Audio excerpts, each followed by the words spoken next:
All right, let's go ahead and get started. We are in John chapter 5. We're just zooming through this book. All right, chapter 5, verse 1. Before we start, though, this is a story about a man that gets healed, but it's way more than that. It's the beginning of Jesus revealing himself to the religious leaders. Just flip down for a minute down to verse 16. Verse 16, it says, "For this reason the Jews persecuted Jesus and sought to kill him, because he had done these things on the Sabbath."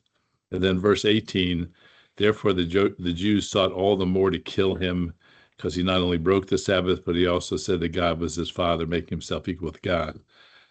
So one of the things we got to deal with here in these verses is Jesus is intentionally doing this in order to incite the Jews, in order to get them ready for what they're about to do. And he's very intentional in what he does here. And so I'd make sure you see that as we go through the details of this. He definitely triggers the Pharisees to react in the way that they are going to react. All right. Well, anyway, let's read verses 1 through 3. It says, "After this, there was a feast of the Jews, and Jesus went up to Jerusalem. Now there in Jerusalem by the sheep gate, a pool, which is called in Hebrew Bethesda, having 5 porches.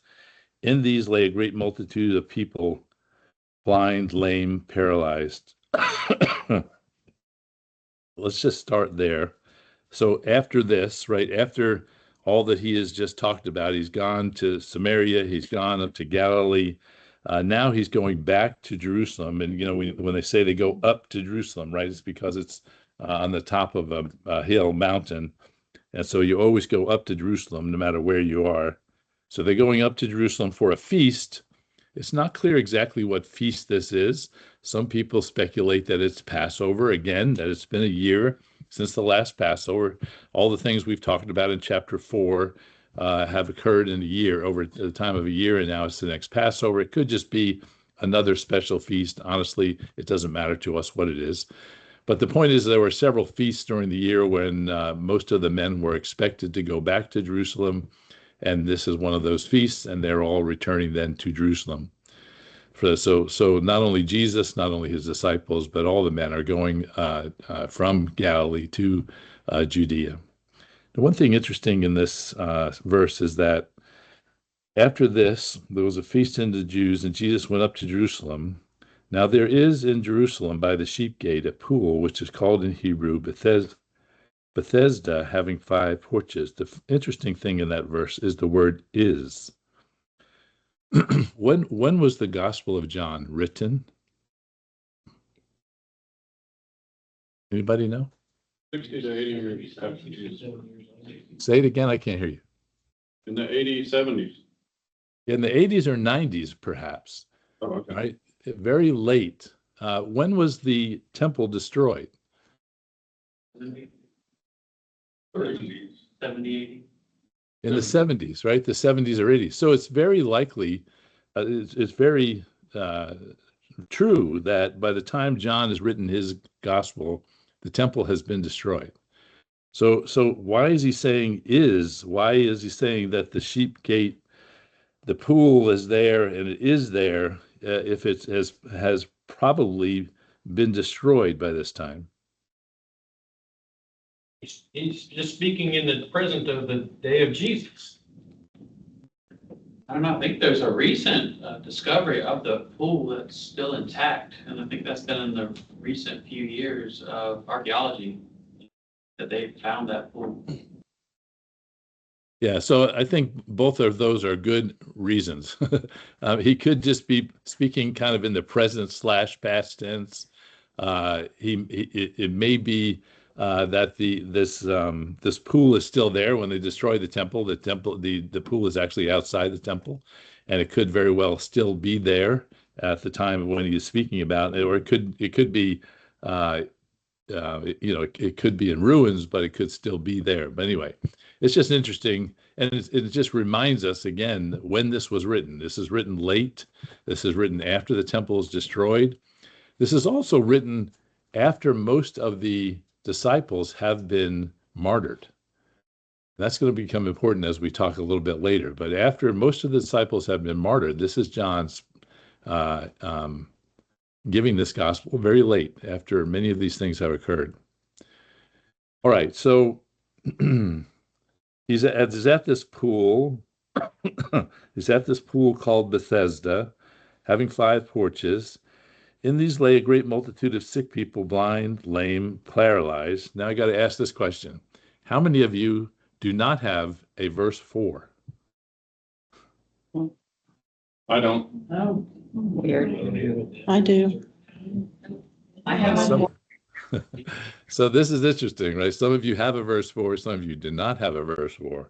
So let me read. So also the end of verse 3 is different in your Bibles.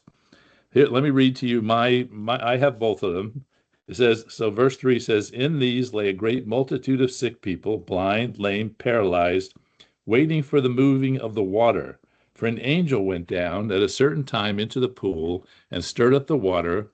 Then whoever stepped in first after the stirring of the water was made well of whatever disease he had. Right? So those verses are in my Bible, but not in yours, or not in several of yours. The reason being that there is obviously a conflict in the translators about these verses. Some of them believe that these verses were added later by a scribe to explain verse 7. Look down at verse 7. Verse 7 says, a sick man answered him, Sir, I have no man to put me in the pool when the water is stirred or stirred up. But while I'm coming, another steps down before me. So in order to explain verse 7, they've added verse 4, which talks about this. At a certain time, an angel went down and stirred up the water, and whoever stepped in first was made well of a disease. Now, we don't know. What's interesting, the commentators are all over on this. We don't really know if this is just a superstition, if this was just something that it happened once, so now you got this crowd standing around trying to make this water stirred. Whether there was some supernatural thing that actually did occur at this, we don't know. And honestly, it doesn't make any difference to our understanding of what actually goes on later. What I do want you to see in these verses is Jesus comes to Jerusalem and he comes to this pool. He comes to this pool intentionally. He went there intentionally. The other thing is, look down at verse 13. In 13, you'll say, but when he was healed, did not know who he was, for Jesus had withdrawn, a multitude being at that place. There's a multitude in this place. Jesus comes down to this Bethesda, comes down to this particular pool to meet with this particular man. Even though there was a multitude of invalids, he fingers out this one man and only one man. All right? So make sure you see that. Now let's go to verse 5. We'll skip over all this other stuff. Verse 5. Now a certain man who was there, who had had an infirmity 38 years. When Jesus saw him lying there and knew that he had already had been in that condition for a long time, he said to him, do you want to be made well? He's been there 38 years. He's been there struggling. He's been there being ignored. No one having compassion on him. He says in a minute, right? When the water's stirred, no one comes to help me. Right? And Jesus sees him. Jesus sees him lying there. And look at verse 6, right? When Jesus saw him, he knew that he already had been in that condition for a long time. He knew. Again, we're seeing Jesus's omniscience. We're seeing that he knows this man. He knows his history. He knows that he's been at that pool for 38 years. Now, we don't know how old this man is. Is he 38? Is he 70? And now he's just been at the pool for 38 years. But the point is, he's been there 38 years. And Jesus knows him and knows his history, knows all about him. And just to remind you, Jesus also knows about us, right? He knows you.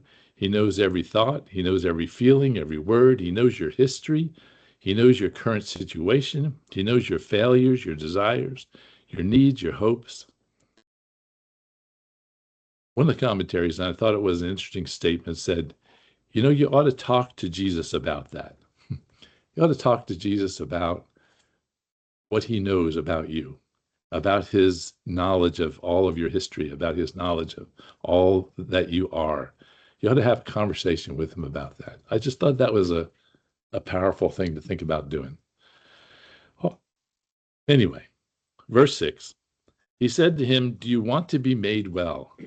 Does this sound like a goofy question? He's been at the pool for 38 years, and Jesus says, do you want to be made well? Why does Jesus ask this question?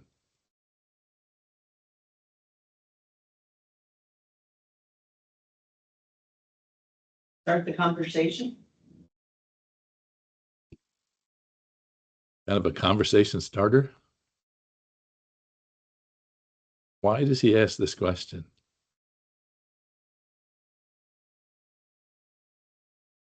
Because you would think over 38 years, he would have been able to ask somebody to help him. Yeah. You got to realize this is a man, and Patty, to your point, 38 years, no one has helped him. No friends, no family, no one concerned about him. No one. This is a guy alone for 38 years, not been able to take care of this. But anyway, why does Jesus say, do you want to be made well? Well, it's more than just a physical healing he's asking, right? At that point, he's asking, do you want to be with me? It's kind of what he's asking him. Yeah, so good. So I think on the physical side, he's certainly letting the man know that he knows, right? That he knows what's going on. He knows his issue. He cares about him. The other thing to just think about, this man, we'll see in a little while, has had some sin that's connected to his sickness, right? So that there's also he would be looked down upon by the others also. This man would be looked at as some kind of he's being punished by God for this, etc. So Jesus shows his compassion by even asking the question. He shows his omniscience by knowing about his sickness. But I think to Tim's point, I think he's asking a bigger question, as he often is, right? Do you want to be healed not only physically, but do you want to be healed spiritually? And we'll see that more clearly as we move forward. All right, good. So verse 7, the sick man answers him, Sir, I have no man to put me in the pool when the water is stirred up. But while I'm coming, another steps down before me. So again, this shows the bleakness of this man's situation, right? That he can't get to the pool. Whether the pool actually could heal him or not is not important. The point is he can't get to the pool. He can't get there because no one will help him. Someone always jumps in front of him. It's a pitiful kind of a situation. But what's interesting is that the man doesn't say, yes, I'd like to be made well. Yes, I'd like to be healed, right? Instead, he says, oh, I can't do it. I can't. He focuses on his physical need and the world's inability to relieve it, right? The world says, sit at the pool, wait for an angel to stir it, and then you'll be healed. And the man says, the world's method has just not worked. He's all focused on his physical need. He's all focused on what the world can do, right? He doesn't understand who he's talking to at all. It's interesting. When he says this, what does he expect from Jesus? He expects them to put him in the water. Right? Sit down by him, wait for the water to be stirred, and then grab this guy and chuck him in the water. I mean, that's what he's expecting. So, Rich, when I read that, it's like Jesus asked, do you want to be healed? And the dude immediately makes an excuse. Yeah, exactly. Well, if somebody in the water, I'd already be healed, sir. That's the way, I don't know if that's how he's saying it. That's how I read it whenever he says it. And I'm just thinking to myself, how many times does Jesus offer to fix something for me? And my immediate response is to make some stupid excuse up for why I haven't done it myself. And Jesus isn't even asking that question. He's just asking me if I believe. Yep. Kevin has just preached my message. Sorry. No, no, sorry. Please, no, sorry. That's beautifully said. Well, and how many times do we wait for God to do the thing we want our way Yeah. instead of his way? Exactly. Right? Exactly. I do want to, I'm going to go back to both of those points because it's exactly what I want you to get out of this. Y'all are just an A+ class. That's all there is to it. But I do want you to see, hearing what the man says, Jesus is moved, right? He is sympathetic. Jesus calls him, Hebrews calls him our sympathetic high priest. He does have compassion for this man, even though he doesn't get it. He doesn't know who he is. And you got to think that Jesus has got a little bit of sadness, like, oh gosh, here's another one who doesn't know, right? He's just been through, right, the Samaritan woman. He's been through, what's his name? I want to say Zacchaeus, Nicodemus. I always get those two names mixed up. He's been right who don't understand who he is. Here's another one. I just think there's a twinge of sadness in Jesus as he hears this. But what's interesting again is that he doesn't answer the man's prayer as he expected, right? The man expected, get him in the water, right? He doesn't answer his he doesn't answer his prayer in the way that the man expected him to answer it. Jesus is always moved by our miseries, but his therapies are not always what we want, what we expect, and may not be easy. All right, verse 8. Jesus said to him, rise, take up your bed, and walk. Jesus gives him 3 commands, right? Commands. and again, I would just remind you, Jesus came and met with this and met this guy individually, picked him out of the crowd, right? He chooses him in the same way that he chose to go to Samaria, the same way he went to Galilee. Jesus is about an individual, and there's this individual that he has talked to, and he gives him these 3 commands. And what we see here is with the command comes power immediately. Let's look at verse 9. Look at his response. And immediately, the man was made well, took up his bed and walked. And that day was the Sabbath. He obeys Jesus' command, right? He could have said, are you kidding me? I've been here for 38 years. I can't stand up. I certainly can't carry my pallet. I've got these useless legs that somehow have become full of strength. By the way, he didn't have to go through PT.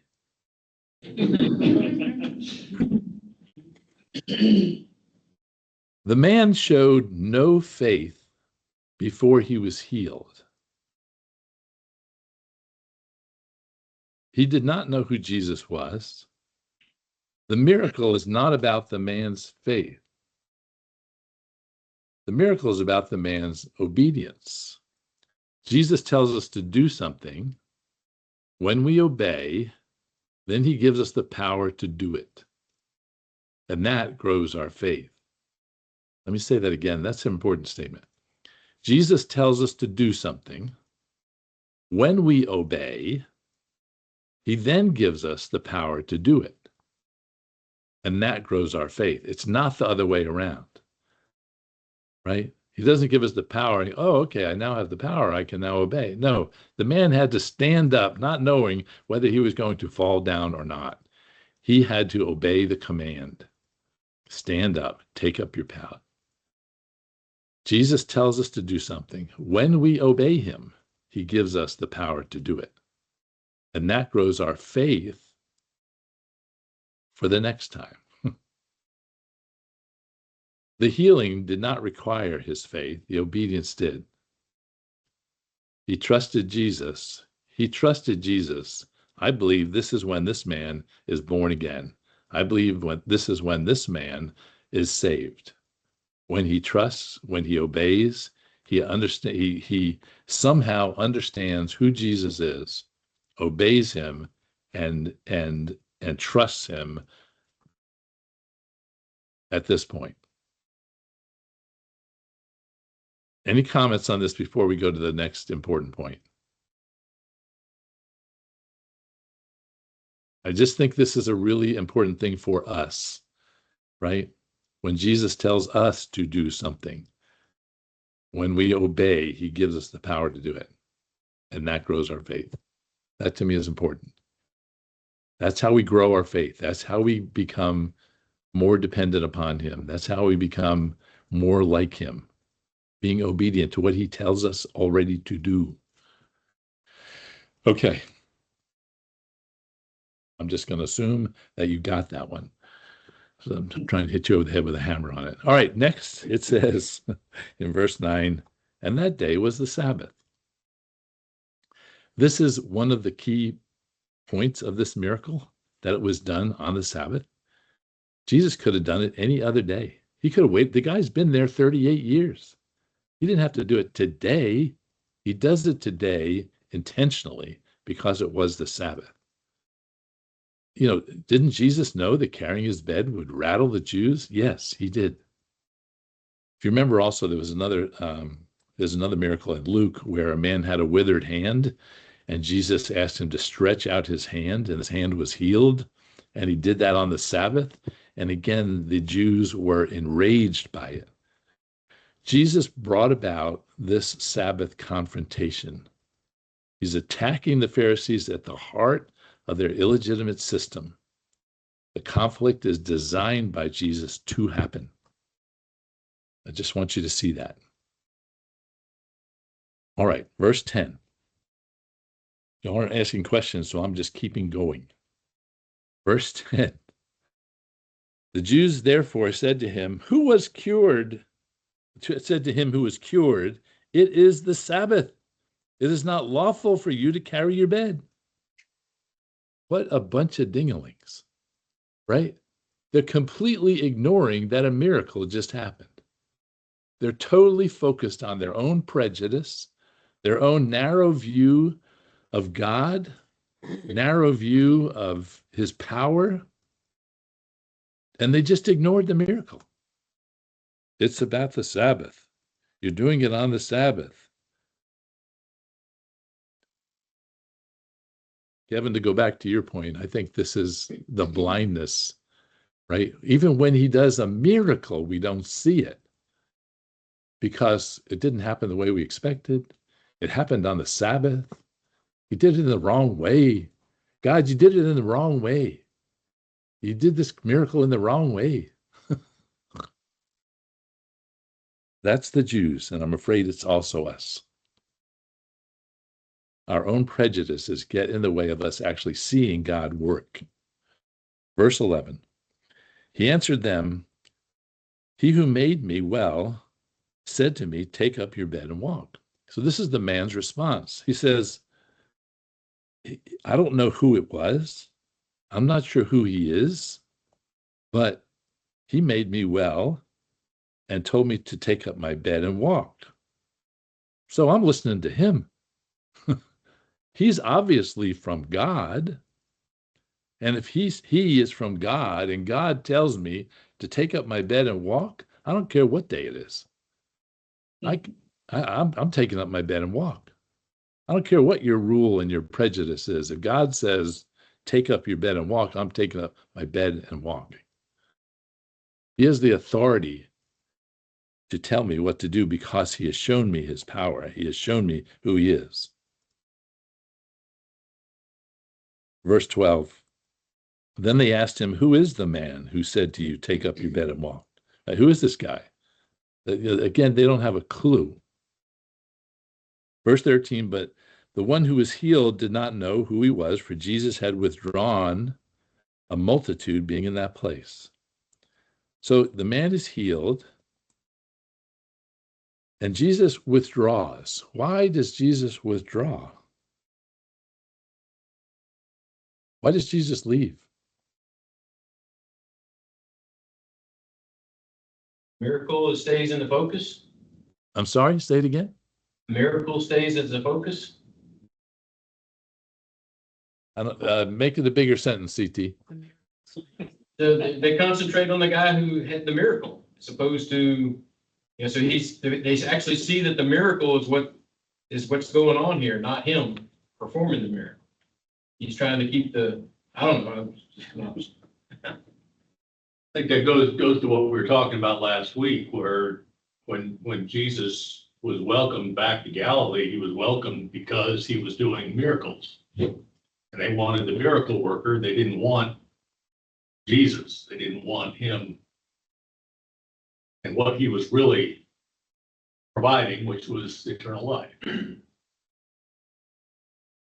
Was it just not the right time? Jesus knew it wasn't the time for them to find him yet. So all these things are wrapped together. So these are all good comments. But specifically here, recognize the very next sentence, right? Jesus had withdrawn because a multitude being at that place. There are a multitude of people around this pool who need healing, right? Jesus heals one person. What is about to happen? Everybody and his brother is going to be coming to Jesus for healing. And as you guys have said, he's not about healing. That's not his main thing. He does healing for a reason.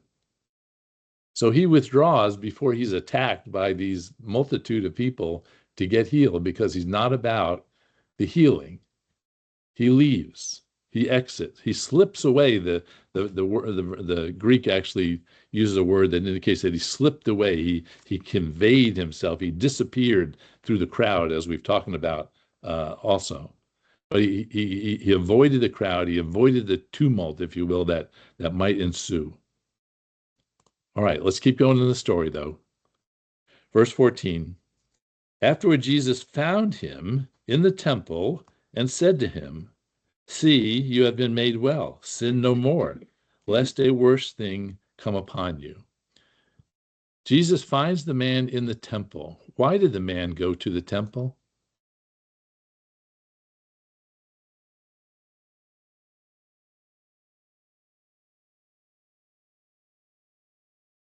Probably because he's, Mhm. Go I ahead. said, probably because he's thankful and he knows this God who healed him, and so he's going to give thanks to God. Sure, absolutely. Absolutely. He's been healed. He's been healed by God. He knows that. He's going to temple to give thanks, going to temple to be purified, right? Because he's been an outcast at that pool for 38 years, probably hasn't been able to go into the temple, because he would be seen as a sinner. Now he's been healed. He's going into the temple to get washed and get cleansed and show himself to be healed. Absolutely. That's why he's going into the temple. Now, you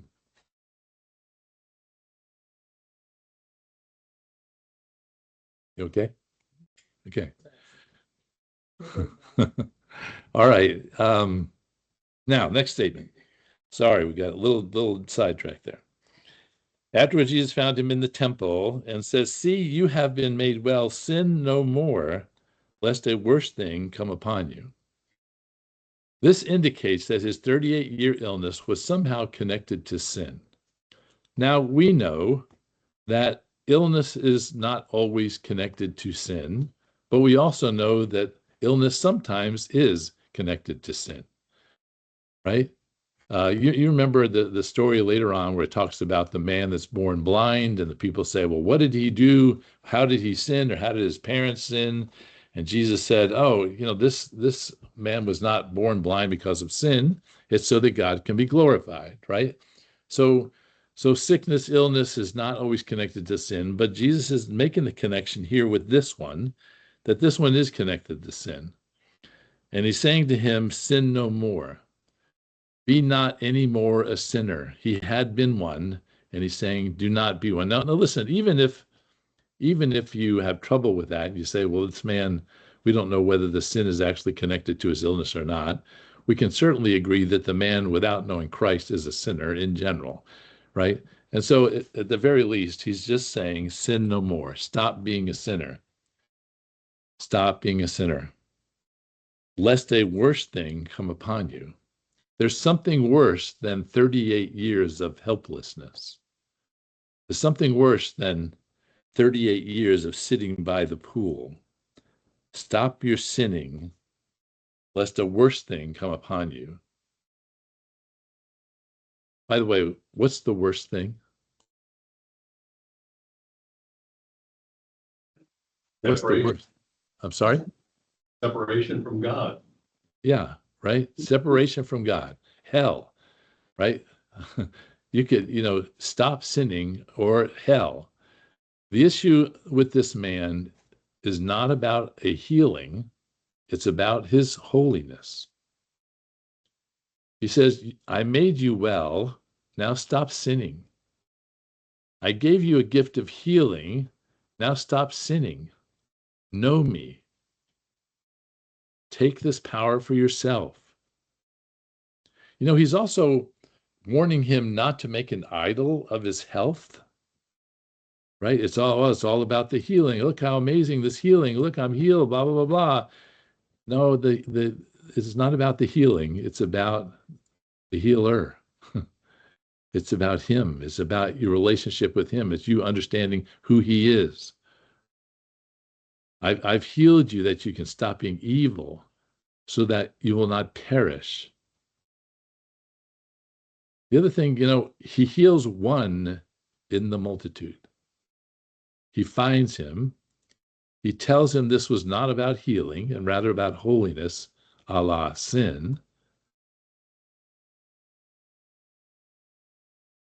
Jesus healed him for a bigger reason. Jesus didn't just leave him healed. That's no big deal. He went to him to make sure he understood why he healed him. He healed him for holiness. He healed him for a changed life. Miracles don't save. Jesus, again, I'll remind you, Jesus fed 5,000 people in Galilee. When Jesus returned to Galilee, after he'd been resurrected, 500 people showed up. The healing, the miracles do not save people. It's their response to Jesus. All of his miracles were signs. He did them for a bigger reason. His miracle here with this man was a sign to this man about his sin and about his life that needed to be changed.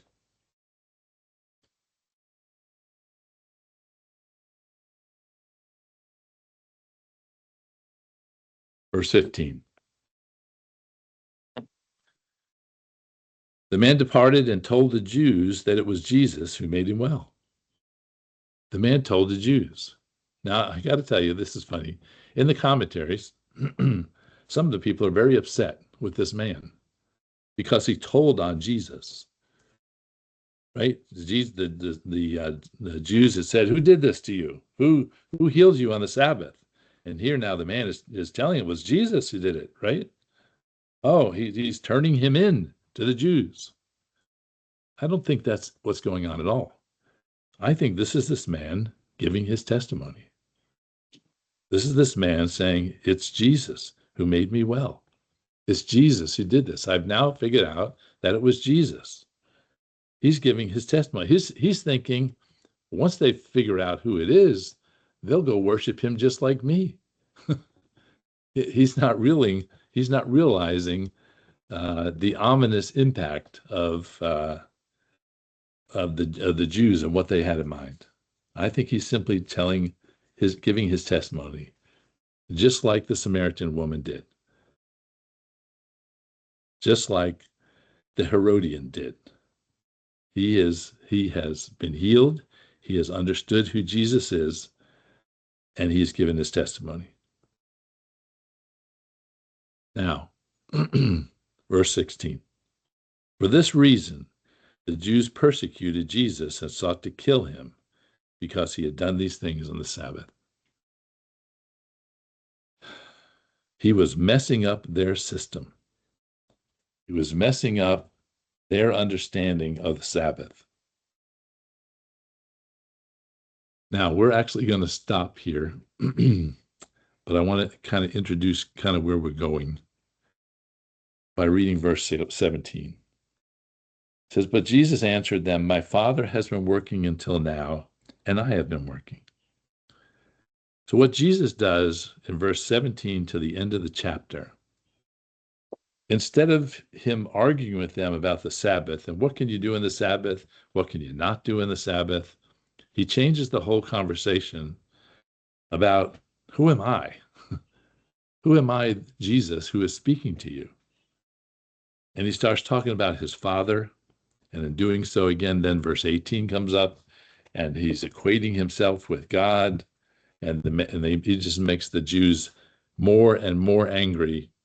And so he spends the time, from verse 17 on, explaining who he is very clearly, very honestly. What's interesting is in my notes, I wrote down that he claims to be God in 5 different ways. As I've studied more and more, it's more like 7 different ways, and there's probably 9 or 10 different ways.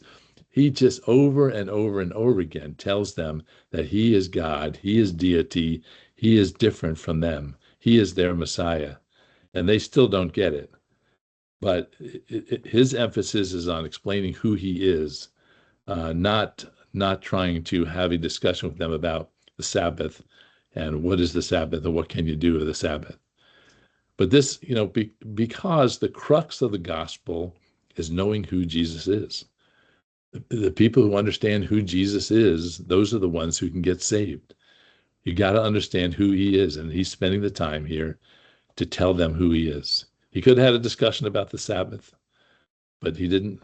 He had a discussion about who he is. The other thing I'll just say before we take a break here is when we get into this verses 17 and following, there's some stuff in here that we're not going to be able to understand.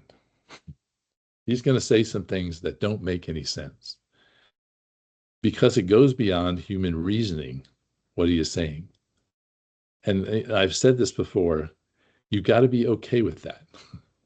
You got to be okay with the fact that you're not as smart as God, and you can't understand all that God is saying. I can't understand the Trinity. How in the world do we have he's all God, all man, all the Holy Spirit? That makes no sense to my brain, but I believe that it's true. And we're going to have more of those as we get into these verses here in 17 and following. All right. Anything else about this healing, about this man, about his turn, about his holiness that you want to talk about before we close? Yeah, Rich, real quick. It's interesting that in verse 1, it says there was a feast of the Jews. It just says a feast, like you said, people aren't really sure what it is. But if you actually do a search on the word for feast in John, just looking at John, this is the only time where the article isn't used. So it's almost as if it's like of no account, because in some cases, the Jews made up a lot of stuff, right? So we don't even know exactly what this thing was, whether it was one of the ones that was actually ordained by God in the Torah. And that also kind of delegitimizes their Sabbath. This doesn't necessarily mean it was the weekly Sabbath. It could have been a Sabbath day within their feast. Also, I think it's interesting at the end, regardless of that, they're all upset about the Sabbath and the legality of their Sabbath. And Jesus is saying, I'm working because my Father's working. So he's really putting it right in their face. I Oh, don't he care is. about your Sabbath. He absolutely is. He absolutely is. Yep. God's working, and so therefore I'm working. What's your problem? Yeah. I mean, it really is a smack in their face. Absolutely. We'll talk more about that next time because it kind of introduces the rest of it. All right. Anything else? Very good. All right. Let's move into prayer requests. Hugh is out. I think some of you know that Tracy's mom is having some difficulties. Hold on, let me just check this. Recording. Yeah. I do. Okay. This morning on Tracy. You have an update? Okay, good. Messaged her this morning. Good. All right, good. Then I'll leave it to you rather